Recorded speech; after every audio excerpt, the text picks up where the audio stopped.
자, 예상을 깨고 SEC가 이더리움 현물 ETF의 19B4 서류를 승인했습니다. 총 8개의 현물 ETF를 승인을 했고 SEC와 소송 중인 우리 리플 입장에서도 아주 의미가 있는 일로 이거를 볼 수가 있는데, 오늘은 이더리움 현물 ETF의 승인이 리플을 비롯한 알트코인 시장에 어떤 메시지를 지금 던지는 것인지 한번 말해보려고 합니다. 좋아요 한 번씩 부탁드리고요. 구독 이것도 꼭 좀 부탁드리겠습니다.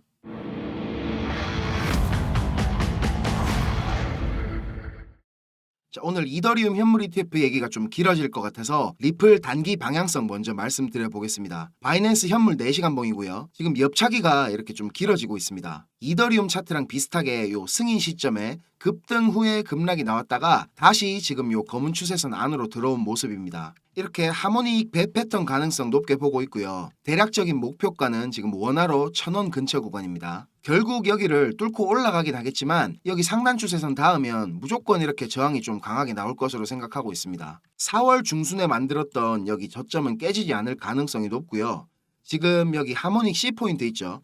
여기는 조금 더 깨질 가능성 생각하고 있어야 되겠습니다. 지금 이렇게 옆차기 하는 구간에서 신규로 진입한다던가 아니면 뭐 추가로 매수를 하시는 거는 그냥 도박입니다. 이런 자리에서는 형님들 참으시고요. 0.46달러 라인 요 보이시죠? 원화로는 대략 한 660원, 670원 그 근처가 되겠죠. 이런 자리까지 내려와 준다면 매수하시거나 아니면 여기 올라올 때까지 관망하시다가 저항 나오는 거 확인한 뒤에 여기서 매매하시는 걸 추천드립니다. 주봉으로 보시면 이렇게 2017년도 때처럼 폭등이 나올 시간이 지금 다 됐습니다. 여기 보시면 이제 뭐 수렴을 더 하려고 해도 할 자리가 없습니다. 큰 그림으로 1차 목표가는 지금 여기 삼각 수렴의 가장 긴 내부 파동 길이죠. 그러니까 12달러 근처 구간까지 생각을 하고 있는데 원화로는 대략 한 15,000원 정도까지는 빠르게 상승할 것으로 판단이 됩니다. 자, 드디어 SEC가 이더리움 현물 ETF의 19B4를 승인했습니다. 지금 이틀 3일 만에 SEC의 스탠스나 시장 분위기가 완전히 바뀐 건데, 제가 어제 설명드렸었죠. 미국 하원에서 FIT21 법안이 통과된 게 좀 크지 않았나 생각이 됩니다. SEC는 그동안 메타마스크 개발사 컨센시스에다가 소송을 대비하라는 경고장인 웰스 노티스를 보내면서 이더리움의 증권 분류를 시도하고 있었죠. 그리고 비트코인 현물 ETF 때랑은 다르게 이더리움 현물 ETF 신청사들하고는 아무 소통도 없이 최종 승인 데드라인이 다가오고 있었기 때문에 당연히 이거는 승인하지 않을 거라는 분위기가 지배적이었습니다. 그런데 20일부터 완전히 분위기가 달라졌죠. 형님들 잘 아시다시피 지금 미국 대선이 11월로 다가오고 있는데 트럼프 캠프에서 막 후원금을 암호화폐로 받기도 하고 크립토 친화적인 발언들 이런 게 계속 이어지니까 바이든 쪽에서도 기존 노선처럼 가다가는 적지 않은 표가 이탈될 거라고 판단을 한 것으로 보입니다. 그래서 지금 이렇게 미국 대선판에 가상자산 정책 싸움이 시작이 된 거고, SEC가 이렇게 갑자기 180도 돌변한 태도를 보이면서 이더리움 ETF 승인 카드를 빼든 이유가 도대체 뭔지 궁금해지고 있습니다. 자, SEC는 원래 설립 취지 자체가 투자자 보호를 목적으로 만든 기관이지만 이렇게 계속 정치적이고 기득권 친화적인 결정을 하는 게 좀 씁쓸하긴 하네요, 개인적으로. 자, 그리고 지금 하나 더 생각해 봐야 되는 거는 이더리움 현물 ETF를 승인했다고 우리가 받아들이고 있지만 19B4 19-B4 이거 거래 규칙 변경 신고서를 승인한 겁니다. 이거는 발행 주체가 제가 뭐라 했었죠? 기억 안 나시죠 또? 증권거래소에서 제출을 하는 서류입니다. 이제 남은 거는 S1이죠. 이게 바로 이제 ETF 발행 기관들이 제출하는 최종 증권 신고서입니다. 19B4의 승인이 이루어졌지만 SEC 입장에서 생각해보면 S1은 승인이 이루어져야 하는 기간 자체가 없기 때문에 그동안 바이든 행정부나 민주당과 SEC가 크립토 시장에다가 보여줬던 태도들을 보면 S1 이거를 승인을 차일피일 미루면서 대선까지 쭉 끌고 갈 가능성도 아주 없지는 않을 것으로 보입니다. 그리고 뭐 이거 핑계 대기도 좋잖아요. 많은 사람들이 비트코인이랑 이더리움을 지금 금이랑 석유 이런 데다가 자주 비유를 하는데, 비트코인은 금처럼 가치 저장 수단으로 평가를 받고 있고 이더리움은 석유 가치, 우리의 필요에 의해 갖고 여러 곳에 사용되고 있어서 그런 겁니다. 이더리움이 이렇게 가치가 오를 수 있었던 가장 큰 이유는 스마트 컨트랙트를 구현하고 여러 가지 D앱들을 개발하는 개발자들에 대한 지원을 아끼지 않았다는 건데, 이렇게 커진 생태계에서 막 수많은 레이어 2 네트워크까지 있기 때문에 비트코인 때보다 S1 신청서를 승인하기 위해서는 너무 많은 것들을 검토해야 되고 문제가 없는지를 확인을 해야 되니까 저는 이더리움 현물 ETF가 출시돼가지고 거래가 되기까지는 아직 시간이 너무나 많이 걸릴 것 같다고 보고 있습니다. 자, 그리고 이더리움 현물 ETF가 지금 승인이 되니까 이것저것에서 그 다음 타자로 뭐 솔라나니 리플이니 말들이 많습니다. 물론 뭐 이더리움 현물 ETF가 뉴욕 증권거래소에서 거래되는 것은 분명히 의미가 큰 일입니다. 그런데 투자의 시각으로 봤을 때는 비트코인 정도의 파급력을 갖기는 정말로 힘들 겁니다. 비트코인은 가치 저장 수단으로 인정을 받고 있어서 금이랑 마찬가지로 이제 국채 시장이나 세계 경제 지형에 먹구름이 있을 때는 온갖 자금들이 막 몰려 들어오는 특징이 있습니다. 블룸버그였나 뭐 어디서 본 것 같은데 제가 이더리움 현물 ETF가 출시돼도 비트코인의 뭐 10%, 15% 수준의 유입을 보여줄 거다 이런 예측이 있더라고요. 이더리움을 시작으로 기관들은 여러 가지 알트코인들의 ETF 출시를 준비할 겁니다. 근데 앞으로 그 어떤 ETF가 나온다고 해도 비트코인에 버금가는 자금 유입을 만들어내는 ETF는 절대로 없을 겁니다. 뭐 ETF 출시 기대감으로 반짝 상승 정도는 만들어낼 수는 있겠죠. 그런데 지금 이런 타이밍에 진짜 우리가 준비해야 되는 거는 따로 있습니다. 자, 형님들 조금만 더 집중해서 들어주세요. 어쩌면 지금 이 시간이 형님들 투자 인생의 전환점이 될지도 모릅니다. 지금부터 제가 전해드릴 내용들은 상당히 민감한 내용입니다. 혹시라도 주변에 이것과 관련된 이야기를 하시거나 소문을 내시면 농담이 아니고 제 신변이 위험해질 수도 있고 진짜 어디 쥐도 새도 모르게 끌려갈 수도 있습니다. 그리고 저만 위험해지는 게 아니라 이 정보를 저한테 제공해준 정보원도 같이 위험해질 겁니다. 저한테 가끔 가슴 아픈 사연을 털어놓으신 형님들이 계신데 그런 얘기를 들으면서 저도 제가 예전에 겪었던 힘든 시간들이 생각이 나서 제가 어떤 부분을 도와드릴 수 있을까 고민을 하다가 이렇게 위험을 무릅쓰고 용기를 한번 내봅니다. 진짜 형님들한테 수익 내드리고 싶고 형님들 한 분 한 분 처한 상황을 조금이나마 제가 개선해 드릴 수 있으면 좋겠다는 진심 하나만 가지고 진행하는 일이니까 제가 드리는 부탁 꼭 지켜주셨으면 합니다. 그리고 좋아요, 구독 요거는 꼭 좀 해주셨으면 좋겠습니다. 저랑 오래 하신 형님들은 다 아시겠지만 저는 비트코인이 이렇게 6만 달러를 처음 넘기고 온갖 매체들에서 뉴스를 쏟아내던 2021년도 말에 본격적인 하락장의 문턱에 코인판에 입문을 했습니다. 1년이 넘는 시간 동안 이 하락장을 온몸으로 느끼고 견디는 도중에 이자 그것 좀 받으려고 큰 돈을 예치해둔 셀시우스가 파산을 해버리고 다들 잘 아시는 루나 사태로 앵커 프로토콜에 있던 제 돈들도 문제가 생기는 바람에 시드가 그때 아주 작살이 났었습니다. 거기다가 얼마 뒤에 주 거래소로 쓰던 FTX까지 파산을 하면서 진짜 제가 회복이 불가능한 상태를 한번 겪었었습니다. 이거 갑자기 생각하니까 또 막 눈물이 나려고 하네요. 아무튼 그때 제가 엄청 간절하기도 했고 운이 좋게도 정말 감사한 은인을 만나가지고 하루하루가 지옥 같았던 상황에서 지금은 이렇게 먹고 사는 걱정은 안 할 수 있을 정도까지 제가 성장할 수 있었습니다. 공부방에서나 아니면 개인적으로 저한테 연락 주신 형님들 얘기 들어드리면서 예전에 제 모습이 계속 떠오르고 마음이 너무 안 좋았습니다. 근데 매매에 대한 자신감이나 실력을 단기간 내에 제가 길러드릴 수는 없기 때문에 고기 잡는 방법 대신에 이번 한 번은 진짜 잡은 고기를 내어드리려고 합니다. 그래서 저만 알고 있어도 되는 이런 중요한 정보를 제가 오픈하기로 마음을 먹었습니다. 화면에 요 자료 보이시죠 형님들?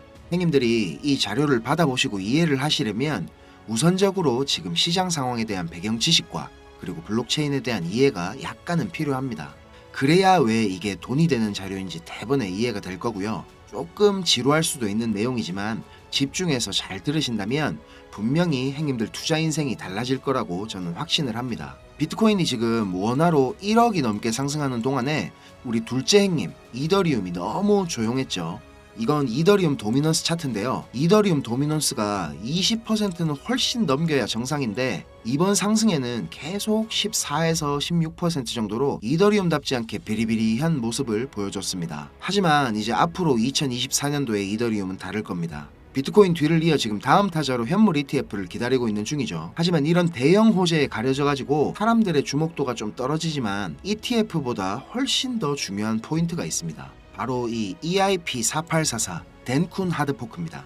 이게 왜 ETF보다 훨씬 중요한 거냐면 형님들 레이어 2 코인들 많이 들어보셨죠? 다들 많이 아시는 뭐 폴리곤, 아비트럼, 인젝티브 프로토콜, 멘틀, 옵티미즘 이런 게 있거든요. 이 레이어 2 코인들이 탄생하게 된 이유는 이더리움 블록체인 생태계가 폭발적으로 커지고 사용자가 막 몰리면서 가스비락하죠. 네트워크 수수료가 폭증을 하게 되고 트랜잭션 처리 속도도 많이 느려지게 됩니다. 그래서 해결책으로 등장한 게 레이어 2입니다. 이더리움 메인넷의 수수료 절감과 그리고 속도를 개선하려고 탄생한 거죠. 자, 행님들 이해하시기 쉽게 제가 예를 한번 들어보겠습니다. 이더리움이라는 큰 마트가 하나 있습니다. 이 마트는 업계에서 이용자 수가 제일 많고 그야말로 그냥 독식을 하고 있는 1등 마트입니다. 뭐 근처에 다른 마트들도 있긴 합니다. 이더리움보다 보안성이 뛰어난 에이다락하는 마트도 있고 이더리움보다 속도가 훨씬 빠른 솔라나락하는 마트도 있습니다. 그런데 물건을 파는 사람들과 사는 사람들은 모두 꼭 이더리움 마트만 찾고 있습니다. 이더리움 마트가 전국 어디에나 있고 물건도 다른 마트들보다 훨씬 더 많기 때문입니다. 자, 그런데 주말같이 사람들이 많이 찾는 시간대에 이더리움 마트에 찾아가면 내가 쇼핑을 하고 물건을 사려면 하루 종일 마트에만 있어야 됩니다. 그리고 결제를 할 때도 확인을 너무 꼼꼼하게 합니다. 직원 수백 명이 나에 대한 검증 절차를 거치고 내가 돈을 똑바로 냈는지, 이게 위조 지폐는 아닌지, 혹시 카드를 썼다면 내 신용카드가 불량은 아닌지, 이런 거를 하나하나 다 검사를 받아야 물건을 살 수가 있습니다. 거기다가 이더리움 마트는 합법적인 세치기도 가능합니다. 이더리움 마트 직원에게 내가 수수료를 더 많이 내면 앞 사람보다 내가 먼저 물건을 살 수 있도록 해줍니다. 이 수수료는 한도 자체가 없기 때문에 물건을 더 빨리 사고 싶은 사람이 많을수록 수수료가 막 기하급수적으로 올라가게 됩니다. 이렇게 비싼 수수료와 속도 문제로 골치를 썩던 이더리움 마트 앞에 레이어 투락하는 작은 가게가 하나 생겼습니다. 이 레이어 2에서는 이더리움 마트에서 물건을 구입하고 싶은 사람들의 주문을 한꺼번에 받은 뒤에 이더리움 마트에 직접 찾아가가지고 그 물건을 사다가 줍니다. 이 레이어 2는 이더리움 마트에서 고객들을 하나하나 확인하던 절차도 다 뒤로 미룹니다. 그리고 나중에 혹시나 문제가 생기면 고객 대신에 레이어 투락하는 마트가 책임을 집니다. 이렇게 레이어 2는 쉽게 말하자면 이더리움 마트의 구매 대행으로 볼 수가 있습니다. 자, 이해가 좀 되셨는지 모르겠습니다. 근데 여기서 이더리움 마트가 엄청나게 크게 확장 공사를 하고 직원들 수도 말도 안 되게 늘린다면 어떻게 될까요? 자, 그런 작업이 바로 EIP4844 덴쿤 하드포크입니다. 블록체인의 궁극적인 목표인 샤딩이라는 기술을 구현하기 위해서 첫 단계를 이제 시작하려는 건데, 이렇게 된다면 레이어 2의 스케일링을 더욱 최적화할 수가 있습니다. 이론상으로는 레이어 2의 수수료가 100분의 1로 줄어들 수도 있습니다. 그리고 레이어 2뿐만 아니라 이더리움 메인넷의 처리 속도나 가스비에도 큰 개선이 있을 것으로 예상하고 있습니다. 기술적으로 보자면 샤딩이 블록체인의 효율성과 경제성 그리고 확장성 모두를 보완할 수 있는 궁극적인 목표라는 겁니다. 행님들 뭐 지금 코인, 토큰 이런 거 셀 수 없을 정도로 많죠. 레이어 1 코인들을 제외한 거의 모든 코인들이 이 이더리움 블록체인 위에서 돌아가고 있습니다. 자, 그리고 지금 보시는 게 알트코인 시즌 인덱스라 하는 건데요. 아직 본격적인 알트코인 불장은 전혀 시작도 하지 않았습니다. 지금 40에서 70포인트 정도 왔다 갔다 하는 중인데 종목도 뭔지 안 보고 사도 다음날 되면 막 20%, 30%씩 올라가 있고 하던 불장이 다시 찾아오려면 여기 이런 데 있죠. 이런 데처럼 이 인덱스가 90포인트 위로 올라타서 계속 막 안 내려오고 비벼야 됩니다. 그러면서 이제 비트코인이나 이더리움 도미넌스를 토탈3가 계속 빨아먹어야 되겠죠. 자, 설명은 이 정도로 하고 본론으로 들어가겠습니다. 덴쿤 하드포크라는 재료는 가격 상승을 이끌 수 있는 훌륭한 펀더멘탈적인 요소입니다. 세력들은 이걸 이용해가지고 표면적으로 수많은 개미들이 기대감을 가지게 만든 후에 철저하게 그들의 이득을 위해서만 오랫동안 짜인 각본대로 정밀하게 움직일 겁니다. 자, 제가 지금부터 그 세력들이 어떻게 움직일 것인지에 대한 플랜을 공개하겠습니다. 제가 입수한 이 자료는 2024년 이더리움 이벤트라는 제목의 문건입니다.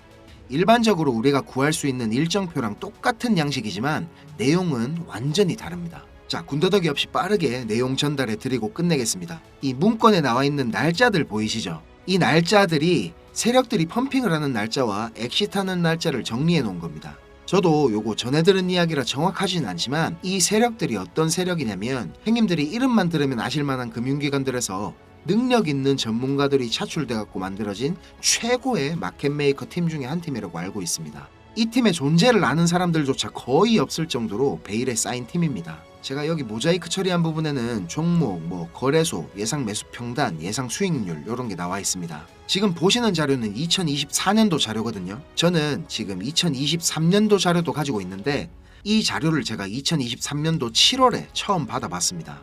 처음에 받아보고 나서 전 뭐 이래 허접한 자료가 다 있냐고 이래 생각했거든요. 근데 문건에 적힌 날짜에 정확하게 기술적 분석으로는 이해하기 힘든 상승이 나오기 시작하고 예정된 날짜에 정확하게 하락이 시작됐습니다. 처음엔 제가 이게 말도 안 된다고 생각하고 막 반신반의하면서 업비트에 송금하고 남아있는 짜투리 있죠. 그걸로 매수를 한번 해봤거든요.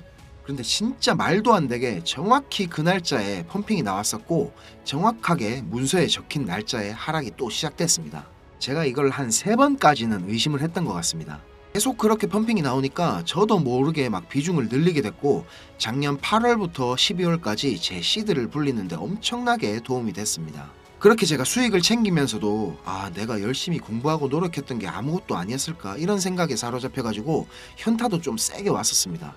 그런데 결국에 투자의 목적은 방향성을 맞추는 게 아니라 수익을 내는 거니까 어느 정도 저 자신과도 제가 타협을 했던 것 같습니다. 이 자료를 보면 2월부터 11월까지 총 38개의 플랜이 계획되어 있습니다. 목록을 살펴보면 요즘 핫한 RWA 관련 코인들, 밈코인, 디파이 관련 메타버스, 영지식 증명, 오라클, 그리고 미국 대선 관련 코인들까지 여러 섹터들이 골고루 포진되어 있습니다. 그리고 섹터별로 시총이 꽤 큰 코인들이 의외로 많이 들어가 있어서 이거 돈이 얼마나 많아야 이런 코인들을 저거들 마음대로 들어올리나 싶은 생각도 들었습니다. 앞에서도 말씀드렸지만 이 자료를 공개하기까지 제가 고민이 정말 많이 있었는데요. 오늘 제가 정말 위험을 무릅쓰고 자료를 공개하는 만큼 좋아요, 구독 다시 한번 꼭 좀 부탁드리겠습니다. 자, 이 자료 필요하신 행님들은 위에 보이는 제 전화번호 있죠. 010-5528-2156 010-5528-2156 여기로 이더리움 이렇게 적어가지고 문자 보내주시면 제가 빠짐없이 보내드리도록 하겠습니다. 자, 그리고 이 자료 못 믿겠다 하시는 행님들은 그냥 지나치셔도 좋습니다. 근데 지금 수익이 간절하고 상황이 절박하신 행님들은 꼭 연락 주셔가지고 저랑 좋은 인연이 되었으면 좋겠습니다. 저도 돈이 없어 본 놈이라 정말 잘 압니다. 돈이 어느 정도는 있어야 사람이 시야도 좀 넓어지고 마음도 좀 편해져가지고 다른 일들도 다 잘 되는 거거든요. 제가 드리는 이 자료가 도움이 좀 돼가지고 2024년도에는 돈 때문에 힘들어 하시는 행님들이 좀 없었으면 하고요. 비록 우리가 유튜브라는 이런 공간에서 서로 얼굴도 모르고 만나는 거지만 진심은 언제나 통하는 법이라고 생각을 합니다. 자, 오늘도 긴 영상 시청하시느라 고생 많으셨고요. 다음 영상에서 제가 더 좋은 정보와 분석으로 찾아뵙겠습니다. 감사합니다.